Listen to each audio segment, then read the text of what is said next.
மன முடியாது. நான் முதல்ல குடி என்பது உங்க சரீரத்தை அது பாதித்து விடும். 2வது உங்க சிந்தையை அது பாதித்து விடும். 3வதாக உங்களுடைய நல்ல பெயரை அது கெடுத்துவிடும்.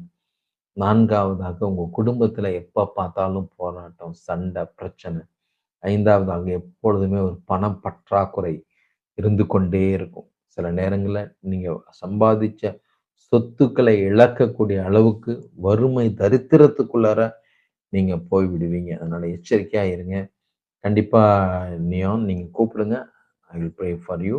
ஓகே. மூட நம்பிக்கையிலிருந்து விடுதலை பெறுவதற்கு ஒரு 4 வழிகளை உங்களுக்கு நான் சொல்லிக் கொடுக்கிறேன். தேவனின் வார்த்தையை அறிந்து, படித்து கற்றுக்கொள்ளுங்கள்.